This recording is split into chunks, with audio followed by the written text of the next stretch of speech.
오늘 여신도 주일 예배 오신 여러분들을 축복하고 환영합니다. 우리 옆에 계신 분들과 함께 오늘 이렇게 인사했으면 좋겠습니다. 기쁨으로 주의 일을 합시다 라고 인사하시겠습니다. 기쁨으로 주의 일을 합시다. 네, 기쁨으로 주의 일을 하시는 여러분 되시기를 축원합니다. 오늘 여신도 이렇게 주일로 오늘 예배를 드리고 있는데요. 우리 귀한 이선희 권사님, 또 정원성 권사님, 또 배경주 집사님께서 또 사회와 또 기도와 또 말씀 봉독으로 많이 섬겨지고 있습니다. 우리 여신도 분들이 진짜 뭐 신암교회뿐만이 아니라 우리 조국교회에 얼마나 중추의 역할을 감당하고 있는지는 뭐 이미 뭐 역사가 다 증명하는 거 아니겠습니까? 그래서 그 한 해를 또 기약하는 또 귀한 예배로 저희가 모였는데요. 우리 여신도 분들을 위해서 한번 우리 크게 박수를 시작했으면 좋겠습니다. 감사합니다. 네.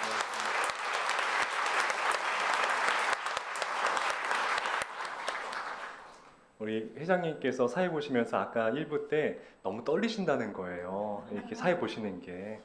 그러니 저는 오죽하겠어요. 저는 매주마다 이렇게 맨날 떨리는 마음으로 올라왔는데 우리 제가 또 존경하는 우리 강석찬 목사님 계시지만은 정말 목사님들은 토요일과 주일 정말 죽음과 부활을 매주 경험하고 있어요. 토요일 밤만 되면은 잠이 오질 않아요. 너무 이 그 거룩한 부담감 때문에 그 또 주일 되면은 또 기쁨으로 또 이렇게 마무리할 수 있고 너무 감사합니다. 오늘 말씀의 제목은 여신도주를 맞이하여서 마르다 이야기를 가져왔습니다. 제목은 마르다야 마르다야 라는 이야기인데요. 앤드류 탐슨이라는 이 중동 지역을 선교하시는 선교사님이 계십니다. 그분이 쓴 책 가운데에 아라비아의 예수라는 책이 있는데요. 그 책이 왜 중요하고 특이하냐? 우리는 그동안 성경을 목사님으로부터 많이 들어왔기 때문에 그냥 별다른 뭐 이렇게 이상한 점 없이 특이한 거 없이 읽혀왔는데 중동 사람들이 복음서를 읽게 되면은 굉장히 그 이야기들이 특이하고 충격적이라는 것이에요. 이것은 중동 지역에서는 말이 안 되는 그런 이 문화와 또 그런 모습들이 있다라는 것입니다. 그 책에서 소개하기를 실예로 저희들 잘 아시는 누가복음 15장 탕자의 비유에서 둘째 아들이 이제 아버지의 유산을 미리 받아서 외국에 나가서 허랑방탕하게 살다가 돈을 다 탕진하게 됩니다. 그리고 거의 뭐 거지가 돼서 돌아오게 되죠. 그 모습을 아버지가 먼 데서 보게 됩니다. 그리고 아버지가 어떻게 합니까? 뛰어갑니다. 뛰어가서 그 둘째 아들을 허그하고 입을 맞추고 그를 굉장히 극진하게 환대를 하죠. 이거를 중동 사람들이 읽게 되면은 말이 안 된다는 거예요. 왜 그런지 아십니까? 아랍 사람들은 이 당시의 사람들 문화에서는 그 다른 사람들 앞에서 뛰어가는 것은 있을 수가 없다는 거예요. 옛날에는 옷이 이런 제 가운처럼 통으로 짠 옷을 입었습니다. 그러니까 남자들은 어떻게 보면 치마 같은 옷을 입으신 것이었죠. 그 이 옷을 입고 뛰려면은 어떻게 되겠습니까? 이것을 걷고 뛰어야 됩니다. 그럼 걷게 되면은 다리 속살이 보이지 않습니까? 다른 사람에게 속살을 보인다는 것은 굉장한 신뢰라는 거예요. 그래서 그분들이 이 탕자의 비유를 읽을 때에 어떻게 그럴 수가 있냐는 거예요. 여기서 우리는 깨달는 게 있는 거죠.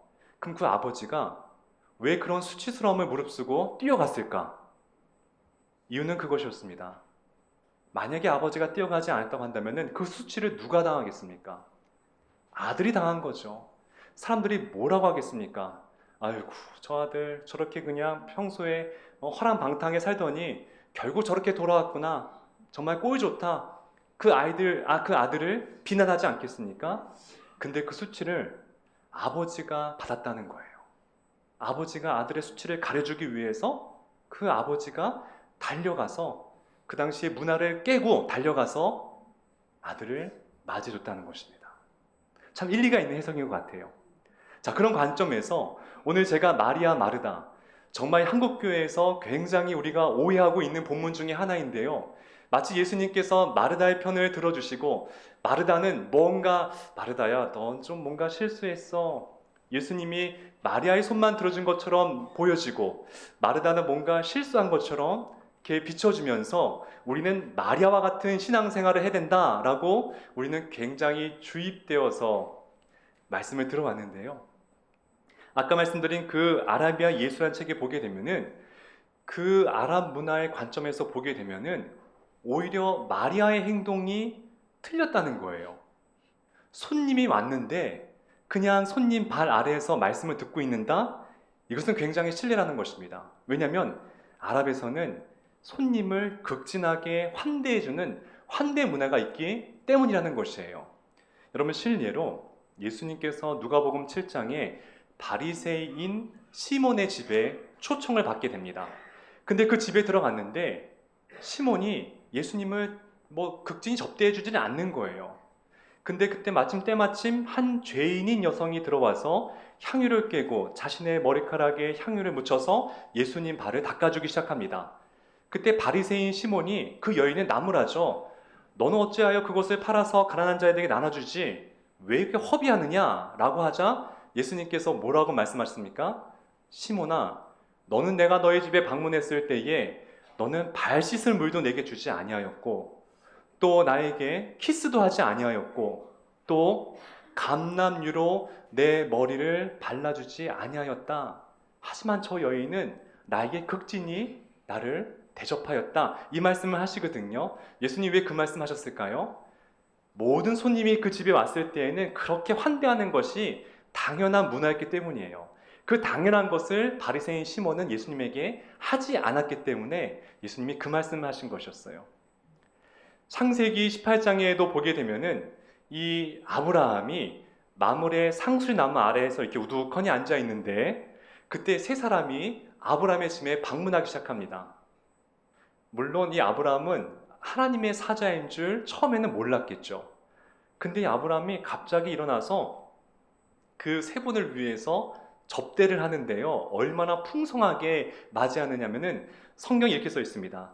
고운 가루 세 스아를 빻아서 떡을 만들기 시작합니다. 성경에서 고운 가루라는 것은 최상급 밀가루를 의미하는 거예요. 세 스아는 이제 양인데요. 22리터의 밀가루 양입니다. 여러분들 세 사람이 22리터의 양의 밀가루를 먹으면 얼마나 많은 빵이겠어요. 굉장히 극진하게 상을 차렸다는 거예요. 그뿐만이 아닙니다. 송아지를 잡는데요. 송아지 여러분들 한 마리에 몇십 명이 먹어요. 세 사람이 아니라 30명, 50명이 먹어도 남는 것이 그런 송아지 한 마리입니다. 그만큼 그 당시 문화는 누군가 손님이 왔을 때에 며칠 동안 잘 묵을 수 있도록 대접하는 것은 지극히 당연했다는 것이에요. 그러니 이 중동 사람들이 마리아 마르다 이야기를 읽었을 때에 마리아가 저렇게 하는 게 아닌데 오히려 마르다가 굉장히 참 잘하고 있는 것인데 라고 그렇게 생각을 한다는 것입니다. 히브리서 13장 2절 이 말씀 가운데도 그 당시의 문화가 반영되어 있는데요. 손님 대접하기를 잊지 말라. 이로써 부지 중에 천사들을 대접한 이들이 있었느니라. 이제 아브라함 이야기하는 건데 손님 대접하기를 잊지 말라. 그 당시 문화가 이랬다는 것이에요. 그러니 우리가 성경을 봤을 때 이 본문을 읽었을 때에 마르다가 잘못한 것은 하나도 없다라는 것이죠. 그뿐만이 아닙니다. 중동의 문화에서 이 또 사람들이 이렇게 어색하게 생각하는 것은 무엇이냐면은 여성이 남성의 발 아래서 이야기 듣는다. 그 자리에 문제를 삼습니다. 무슨 얘기냐? 이제 여성들은 그 당시 문화입니다. 남성의 뒤에서 말씀을 들어야만 되었어요. 그러니까 남자들이 있는 데에 여성이 그 앞에서 말씀을 듣고 있다? 이것은 굉장한 문화적인 신뢰라는 것이죠. 그래서 아까 말씀드린 그 7장에 한 여인이 향유옥합을 깨서 예수님 발 아래 이렇게 향유를 붓는다는 것은 그건 굉장한 충격적인 장면이라는 것이에요. 왜냐? 이미 그 사이에는 예수님의 제자들이 예수님 사이에 있었기 때문에 거기를 비집고 들어와서 향유를 예수님 발 앞에 붓는다? 굉장히 충격적인 장면이라고 소개하고 있다는 것이죠. 어찌되었든 오히려 그 기록에 따르면은 마리아의 행동이 오히려 더 어색하다는 것입니다. 그러니까 우리는 성경을 읽을 때 마르다에 대한 괜히 오해가 좀 많이 있었던 것 같아요. 그래서 우리는 오늘 말씀을 통해서 마르다의 이 오해 우리가 조금 더 풀었으면 좋겠습니다. 여러분들 우리나라의 최초의 여성 신학교 이름이 무엇인 줄 아십니까? 여성 신학교 이름? 마르다 윌슨 여성 신학교예요. 처음 이름이 마르다 윌슨 신학교였습니다. 여러분들 우리나라 제가 이렇게 이름을 이렇게 딱 들어오면은 마리아란 이름은 굉장히 많으세요. 뭐 조마리아, 김마리아 있는데 아직까지 저는 마르다란 이름을 가진 분은 제가 찾질 못했어요. 그 이유가 무엇일까요? 아마 이런 우리의 마음속에 있는 이 마리아, 마르다에 대한 고정관념 때문이라고 생각이 듭니다. 근데 마르다가 영어로 마사잖아요. 근데 외국에는 마사란 이름이 굉장히 많습니다. 뭐 여러분들 정말 전설적인 무용수 중에 마사 그레이엄이라는 분도 있죠. 또 미국의 기업가 중에 마사 스튜어드라는 분도 계시고요. 굉장히 많은데 우리나라에는 마르다라는 이름을 가진 분이 아직까지는 제가 보질 못한 것 같아요. 어찌됐든 그만큼 외국 사람들은 이 정말 마르다에 대한 어떤 그런 역할에 있어서 굉장히 중심으로 보고 있다라는 것입니다.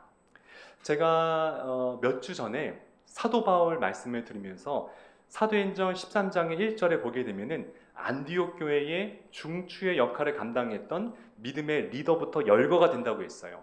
성경은 중요한 사람의 이름이 먼저 언급이 됩니다.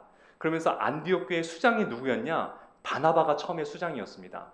그래서 사도행전 13장 1절에 소개하기를 바나바, 시므온, 루기오, 마나엔 그리고 바울이더라 라고 제가 말씀을 드렸거든요. 그러니까 처음에 바울은 정말 뭐 중심부에 있는 사람이 아니었습니다. 근데 13장이 끝나가면서 14장부터는 바나바와 바울이었던 그 순번이 바뀝니다. 바울과 바나바, 바울과 바나바. 그때부터 리더가 바뀐다는 것을 성경이 보여주는 것이죠. 자, 그러한 관점에서 요한복음 11장에 보게 되면은 이 마르다, 마리아, 나사로 이 삼남매이지 않습니까? 이 가정에 누가 믿음의 중심이었는지를 보여준 대목이 요한복음 11장 5절에 나와 있는데요. 우리 같이 한번 읽어봤으면 좋겠습니다. 같이 읽겠습니다. 시작. 예수께서 본래 마르다와 나사로를 사랑하시더니 마리아 이름은 언급되지 않습니다. 오히려 첫 번째 누구를 요한이 언급합니까? 마르다예요. 무슨 뜻일까요?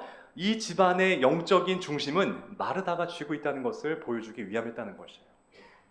마르다는요, 굉장히 훌륭한 여인이었어요. 나중에 손주, 여손주 이름제 때 김마르다, 뭐 이마르다 이렇게 지어도 무방하실 것 같아요. 훌륭한 여인이에요. 자, 이 누가복음에 굉장히 중요한 게 있습니다. 누가복음에 오늘 이 본문에 누가복음에 자세히 집에 가서 한번 읽어보세요. 10장에 보게 되면은 이 누가복음에만 있는 두 가지 중요한 스토리가 있습니다. 첫 번째가 우리가 잘 아는 선한 사마리아 이야기가 등장해요. 그리고 바로 이어서 이 마르다, 마리아의 이야기가 등장합니다. 이 누가가 일부러 이 이야기를 자기 복음서에만 쓴 이유가 있어요. 근데 그 배열이 되게 중요한데요. 이 두 스토리 앞에 아주 중요한 이 성경 전체를 아우르는 한 말씀이 있습니다. 우리 같이 한번 누가복음 10장 27절 말씀 또 읽어보겠습니다. 시작. 내 마음을 다하며 목숨을 다하며 힘을 다하며 뜻을 다하여 주 너의 하나님을 사랑하고 또한 내 이웃을 내 자신과 같이 사랑하야 하였나이다. 유명한 신학자 탈버트는 이 본문을 가지고 이 말씀 다음에 그 다음에 선한 사마리아 사람 이야기 또 마르다 마리아 이야기가 등장을 하거든요.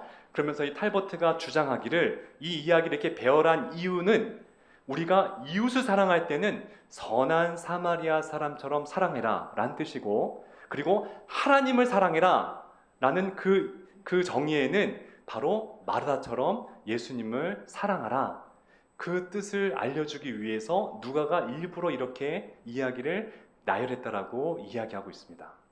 되게 중요한 거죠. 그럼 우리가 예수님을 어떻게 사랑해야 되겠습니까? 마르다처럼, 그리고 마리아처럼 하나님을 사랑할 때에 그게 진짜 성경이 말하는 가장 완전한 주님 사랑이라고 우리에게 말씀하고 있다는 것이에요. 그럼 마르다는 무엇 하나 빠지지 않는 인물이었다는 것이에요. 자, 그러면 우리는 여기서 그러면 왜 마치 예수님은 마리아 마르다 편에서 왜 마리아가 더 좋은 것을 택했다라고 이야기를 하셨을까? 그 의의가 무엇일까? 우린 궁금하지 않습니까? 맞아요. 마리아가 99%는 다 잘하셨어요. 그런데 한 가지 1%가 조금 예수님 마음과 맞지 않아서 예수님께서 그것을 교정해 주시려고 그 말씀을 하셨습니다. 우리가 그 말씀을 알게 되면은 우리는 그 마르다의 그런 모습 속에서 플러스 알파를 해서 온전하게 주님을 사랑할 수 있는 그 방법을, 그 노하우를 알 수 있게 되는데요. 그 주님께서 마리아가 무엇 하나 교정해 주길 바랐던 그 한 가지가 무엇일까? 그 해답이 누가복음 10장 41절에 있습니다. 우리 같이 한번 화면 보시고 한번 읽겠습니다. 시작. 주께서 대답하여 이르시되 마르다야 마르다야 내가 많은 일로 염려하고 근심하나, 이거예요. 예수님이 교정하시고자 했던 그 한 가지가 뭐냐면은 마르다의 마음속에 주님을 사랑하는 마음속에 있었던 염려와 근심을 걱정하셨다는 것이에요. 이것이 이젠 헬라어로 보게 되면 메림나스 도리바제, 이것은 과도한 욕구로 인해서 어지럽게 분열된 심적인 상태를 지금 의미하고 있습니다. 무슨 뜻이냐? 예수님을 너무 사랑해서 예수님을 극진하게 막 공개하고 싶은 거예요. 그러다 보니까는 이것이 너무 과하다 보니까는 염려가 되고 근심이 되고 걱정이 됐다라는 것이에요. 저는 이 말씀이 어떤 뜻인지 너무 잘 알고 있어요. 설교를 준비할 때 너무 내가 이게 주님의 영광을 가리면 안 되지, 잘해야지, 열심히 해야지, 나쁜 건 아니죠. 근데 그것이 도가 지나치게 되면은 염려가 되고 걱정이 되는 저를 보는 거예요. 한번 제가 기도를, 하나님, 제가 이렇게 매주마다 염려하고 걱정하는 것 주님께서 기뻐하실까? 하나님 안 그러시거든요. 하나님 그럼 저 고생시키려고 목회자로 부르신 거 아니시거든요. 그러면 그 염려와 걱정은 누가 만든 것일까요? 내 스스로가 만들어낸 것이죠. 특히 우리 성가대도 계시고 챔버도 계시고 여기에 모든 장을 맡으신 분들 많이 계실 거예요. 우리가 이런 우에 빠질 때가 있다는 거예요. 너무 잘하려다 보니까는 이것이 염려가 되고 이것이 걱정이 되고 이것이 우리에게 부담으로 다가온다는 거예요. 예수님이 그 마음을 꿰뚫어 보셨어요. 마르다야 마르다야, 난 네가 나 사랑하는 거 너무 잘 알아. 너 그렇게 걱정하면서 나 공개 안 해도 돼. 그렇게 염려하면서 나에게 공개하지 않아도 돼. 나 이 빵 안 먹어도 나 네 마음 다 알아. 주님이 우리에게 그렇게 말씀하고 있다는 것이에요. 사역자들은 명심하시기 바랍니다. 우리가 어떤 모양으로 주님을 섬길 때에 그 섬김이 내 의가 돼서는 안 돼요. 이건 정말 중요한 이야기입니다. 이건 목회자인 저도 마찬가지예요. 이 교회가 제가 잘해서 교회가 부흥합니까? 그런 거 아니잖아요. 교회는 오직 주님의 교회인 것이에요. 여러분 맡은 모든 부서의 장분들, 또 모든 무슨 역할도 내가 잘해서 이 역할이 잘 되고 부흥되는 거 아니에요. 우린 단지 주님께서 맡겨주신 그 시간과 장소에 한해서 우린 하나님께 내 최선을 다하면 되는 것이죠. 하나님은 그걸 원하신다는 거예요. 근데 이것이 마치 내 것이냐, 나만이 할 수 있는 일이냐, 그렇게 우리가 넘어가서는 우리도 마르다와 같은 그런 이 어려움에 빠질 수가 있다는 것입니다. 자, 그렇다면은 마르다가 이 일을 할 때에 그 마음속에 중심에 어떤 것이 있었는지에 대해서 우리가 또 알 수 있는 대목이 나오는데요. 마르다가 누가복음 10장 40절 하반절에 보게 되면은 마르다가 하는 이야기 속에서 마르다 마음속에 중심에 뭐가 있었는지에 대해서 알 수가 있는데요. 우리 또 한번 같이 읽어봤으면 좋겠습니다. 시작. 주여, 내 동생이 나 혼자 일하게 두는 것을 생각하지 아니하시나이까? 그를 명하사 나를 도와주라 하소서. 여러분 잘 보세요. 저기 보면은 뭐라고 써 있습니까? 내 동생, 나 혼자, 나를 명하사. 사역 속에는 다 내 중심인 거예요. 다 내가 나를 도와야지, 내가 하는 거 아니야. 우리가 그럴 때 있다는 거예요. 마치 막 나만 홀로 열심히 하는 것 같아요.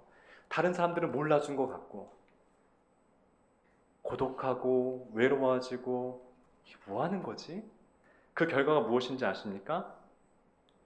연말이 되면은 나 이제 이거 안 할 거야. 이제 이거 내려놓을 거야. 나 잠깐 자체 안식년을 가질 거야.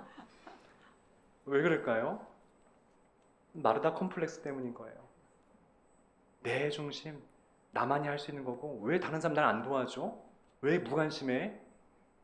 이런 함정에 우리가 쉽게 빠질 때가 있다라는 것이죠. 예수님께서 우리와 마르다를 사랑하셔서 말씀하시는 거예요. 아니야. 유서봐, 그거 아니야. 기쁨으로 해, 기쁨으로. 그리고 넌 혼자가 아니야. 네 곁에 내가 있어. 나만 기뻐하면 되는 거지. 다른 사람의 칭찬과 박수, 그게 뭐가 중요해? 내가 기뻐하면 되는 거 아니겠어? 예수님께서 우리에게 그 말씀하신다는 거예요. 그래서 여러분들 어떤 일을 하시든지 사람의 박수 기대하지 마세요. 기대하게 되는 순간 우리는 마르다 콤플렉스에 빠질 수가 있어요. 주님만 내 마음 아시면 돼요. 왜요? 사람의 박수와 갈채는 그때뿐이에요. 그때뿐이고 그때 지나면은 우리를 기억해 주지 않아요. 근데 정작 우리가 이 땅의 삶을 마무리하고 누구 앞에 서게 됩니까? 누구랑 영원 함께 살아가게 됩니까? 예수님이시거든요. 예수님이 날 위해서 기뻐하신다고 한다면 우린 그걸로 기뻐하고 만족하는 인생이 될 줄 꼭 믿으시기를 좋으신 예수님의 이름으로 축원합니다. 주님 한 분만에 만족하시면 되는 거예요. 그럼 우리 인생은 성공하게 되는 것이죠. 사도 바울이 로마서에서 로마 교인들에게 이렇게 얘기를 합니다. 너희들 주의 일을 할 때에 기쁨으로 해야 돼 라고 말씀하시면서 로마서 14장 17절에 이렇게 말씀하시는데요. 같이 또 읽어보겠습니다. 시작. 하나님의 나라는 먹는 것과 마시는 것이 아니요 오직 성령 안에 있는 의와 평강과 희락이라. 아멘. 바울이 뭘 말씀하시냐면은 주의 일을 할 때에 너 속에 의가 있느냐, 평강이 있느냐, 희락이 있느냐, 이것을 점검하라고 말씀하십니다. 의라는 것은 무엇이냐면은 하나님과 나와 예수님과 나의 바른 관계를 의미하는 겁니다. 평강은 평안이죠. 내 마음속에 평안이 있는 거죠. 희락은 기쁨인 것이죠. 자, 이것이 왜 중요하냐? 여러분들의 주의 사역을 감당할 때에 이 마음이 내 안에 있는지를 날마다 점검하셔야 돼요. 내가 성가들을 죄송해요. 옆에 계시니까 제가 말씀드리는 건데 다른 의도는 있는 건 아니에요. 이제 목회를 할 때에 내 마음에 기쁨이 있느냐, 내 평강이 있느냐, 주님과의 바른 관계가 있느냐. 만약에 그렇지 않다고 한다면 우리는 지금 잘못된 사역을 하고 있다는 거예요. 근데 내가 별로 큰 결과물을 만들지 못했어. 하지만 너무 내 마음이 기뻐. 내 마음에 세상이 알 수 없는 평안의 마음이 있어. 그리고 주님과 내 관계가 너무나 돈독하고 기뻐. 항상 내 안에 내주하신 예수님 느낄 수 있어. 사역하는데 그런 마음이 든다고 한다면 여러분들은 사역을 아주 잘하고 계시는 거예요. 정말 성공적인 사역을 계시는 겁니다. 여러분들 눈에 보이는 걸로 평가하시면 안 됩니다. 여러분들의 사역을, 여러분들의 사명을 사람의 평가, 눈에 보이는 가시적인 업적, 절대로 그걸 평가하시면 안 된다는 것이에요. 그래서 우리는 항상 내 마음속을 점검하세요. 내가 일을 하는데 진짜 기쁨이 있나? 평강이 있나? 감사함이 있나? 그렇다고 한다면은 여러분들 잘 그 길을 지금 걸어가고 있는 줄 꼭 믿으시기를 바랍니다. 제가 이제 또 그림을 가져왔어요. 죄송해요. 여기 미대 교수님도 많이 계시고 또 전공자도 있어서 항상 두렵지만은 귀엽게 봐주시기 바랍니다. 자, 근데 제가 나중에 저희가 화면이 좀 좋은 걸로 나중에 또 바뀌게 되면은 잘 보실 텐데 첫 번째 그림은 디에고 베라스케스, 이 스페인의 화가입니다. 이분이 마르다 마리아의 그림을 그리셨는데요. 잘 보게 되면은 첫 번째 가운데 계시는 여인이 누구일까요? 딱 봐도 마르다죠, 그죠? 저 여인의 표정이 어때 보여요? 근심하죠. 염려하고 있죠. 그리고 저 오른쪽에 거울 속에 딱 비치는 사람은 예수님과 마리아가 멀리 비춰지고 있습니다. 자, 그러면 이 베라스케스는 왜 마르다를 굉장히 가까이에 놓고 이 마르다를 가까이에 그리고 예수님과 마리아를 저 멀리 그렸을까요? 이유는 그거인 것 같아요. 그 영상에 제가 보니까는 아마도 우리 인생은 마르다와 같이 일상에서 우리가 늘 고민하고 염려하고 근심하는 그 마르다와 더 우리가 공감된다는 것이에요. 그게 우리의 모습이라는 것이에요. 저것이 절대로 마르다가 잘못했거나 나쁘다는 것이 아니라 오히려 우리의 삶은 마리아보다 마르다의 삶에 더 가깝다는 것을 더 인정해주기 위함이라고 얘기하고 있습니다. 또 이 마르다 이 그림을 확대하게 보면요, 마르다 앞에 어떤 게 놓여 있습니까? 보이십니까? 생선과 계란, 고추와 마늘이 저렇게 정겹게 그려져 있어요. 여러분들, 우리의 일상이지 않습니까? 오늘 엄마도 저녁에 아유, 우리 삼식이 아들 뭐 해줘야 되나 맨날 그 걱정하시면서 맨날 그 고민하시잖아요. 이게 우리의 실제 모습이지 않습니까? 집에 가서 여러분들 거룩하게 막 뭐 기도하시면서 막 그렇게만 하십니까? 아니잖아요. 어쩌면 우리의 일상의 모습은 마르다의 모습과 더 똑같고 공감이 되고 또 그녀와 더 같다라는 것이에요. 그래서 이 화가도 누구에 더 의미를 두었느냐? 마르다에게 더 의미를 두었다는 것입니다. 두 번째 그림인데요. 유명한 화가입니다. 요하네스 베르메르. 이분도 이 그림을 그리셨는데요. 예수님과 마리아 마르다. 마리아는 발치에 있고 마르다는 빵을 만들어서 예수님께 공개를 하죠. 예수님의 눈빛이 포인트라고 얘기를 합니다. 저 잘 모르겠지만은 포인트가 예수님이 마르다를 그윽하게 쳐다보고 계세요. 그리고 아마 오늘의 본문 말씀을 하셨던 것 같아요. 마르다야, 마르다야, 네가 나 사랑하는 거 내가 너무 잘 알아. 근데 너무 그것 때문에 염려하면서 걱정하면서 하지 마. 이렇게 따뜻한 시선으로 마르다를 바라보고 계신다라는 것이죠. 근데 요하네스 베르메르가 여러분들 어떤 화가인지 잘 모르시겠지만 저도 마찬가지인데요. 네, 이것이 1955년도의 그림인데요. 10년 뒤에 이분이 정말 이 역사상에 남길 만한 유명한 그림을 그리십니다. 그게 누구냐면은 이 모나리자 그림보다 더 유명하다는 진주 귀걸이를 한 소녀라는 그림을 이분이 10년 뒤에 그리시거든요. 자, 왼쪽에 있는 그림입니다. 그런데 이 그림을 자세히 보게 되면은 아까 제가 보여드렸던 마리아 마르다 이야기에서 마르다의 옷 색깔과 그 이미지가 굉장히 흡사하다는 거예요. 이제 이 미술하시는 분이 그런 얘기를 하시더라고요. 그러면서 이 요하네스 베르메르도 마리아보다는 마르다에게 더 많은 공감과 또 의미를 부여하는 것 같다라고 이야기를 한다는 것이죠. 어찌됐든 이 그림이 중요한 것은 아닙니다.